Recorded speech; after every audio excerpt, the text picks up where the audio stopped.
Why MGTOW is not going to achieve its goals. Now, the reason for that is that all the MGTOW guys, they think that everyone in the world is somehow going to just suddenly start following the MGTOW philosophy, and women will have to adjust their ways and get back to the way things were. But they fail to realize that there are a lot of people out there. For example, I'm from India, right? So we have like 1.3 billion people here, around 700 million men. And I can tell you, out of this 700 million men, 600 million are straight up simps, thugs, pimps, whatever you want to call them. They'll become anything. They are chameleons.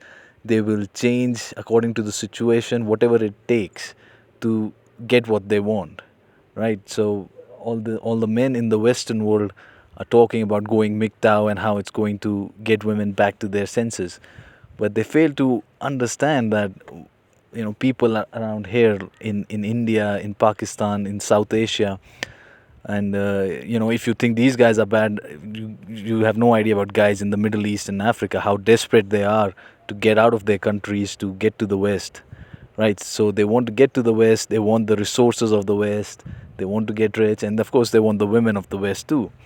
So once these guys get there, there is no chance in hell that they'll suddenly start following MGTOW or anything. They'll become simps, thugs, whatever it takes to get the women. So these guys are chameleons. They will become whatever it takes to get these women. So the MGTOW philosophy will only lead to further alienation of Western men from women.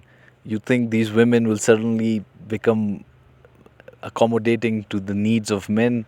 If you become MGTOW, it's a fallacy to have, actually, because all these guys who are going from here, from India, I know a lot of them who've gone from India abroad, and they'll lie, they're chameleons basically. They have low morals, low integrity, and you think guys from India are bad. You have no idea about guys from these Pakistan and Islamic countries and Africa. I mean, they're the people swimming across the Mediterranean to Europe.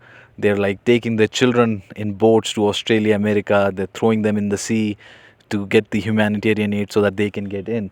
So for these guys, it's the desperation levels are too high. They want the money, they want the resources, they want the women, and they're not going to follow the MGTOW philosophy. So all these women, they'll have a whole new bunch of guys who are willing to simp for them and be what they want the guys to be like. Hence, most of the MGTOW guys will be disenfranchised in their own countries because all these simps will come, they'll play the simp, they'll do whatever it takes. The level of desperation, MGTOW guys are not taking into consideration the level of desperation that exists in these people around here. They simply, like, they simp around here in India for the most ugliest girls. Like on a scale of 1 to 10, you'll say like 1, 2, or some are like even -1. They simp around for them. So you think like these guys will come over there because immigration is happening whether you like it or not, and it's going to continue because the populations in the West are going down. They keep going down, and these countries, they need the people, so they're going to keep immigrating people.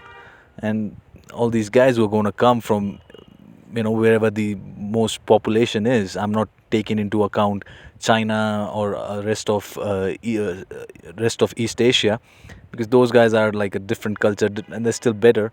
But all these guys from Africa, India, Pakistan, Bangladesh, Middle East, and these guys will do whatever it takes to cater up to these women and use them and just feed this illusion of feminism and women empowerment to them. As long as they're getting the peace leave, man, that's how it is. So MGTOW needs to wise up. MGTOW can only work if you are having a closed environment where you are actually controlling who's coming in, who's going out. But in today's day and age, with so much immigration, you can't control who's coming in, who's going out. And there are a lot of people here, even in countries like the United States. You can buy a citizenship there. You got $1 million, you can easily buy a citizenship there.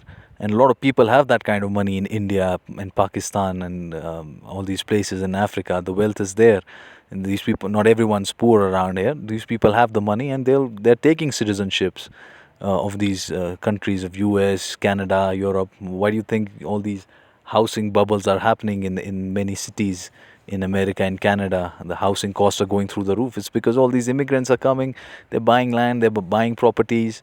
In UK, in London, most of the properties are from outsiders, and most of these guys, they'll simp, they'll do whatever it takes. So MGTOW needs to wise up, and they need to find a better solution than simply going, like, becoming a monk, staying away from women, or playing the game a little bit and then dumping them, because it won't change these women. These women have a huge pool of guys who are willing to do what and become whatever they want them to become, as long as those guys get what they want. So it's not the perfect solution that MGTOW has, that they think is going to change women and feminism is going to be defeated by this. It's really not going to be.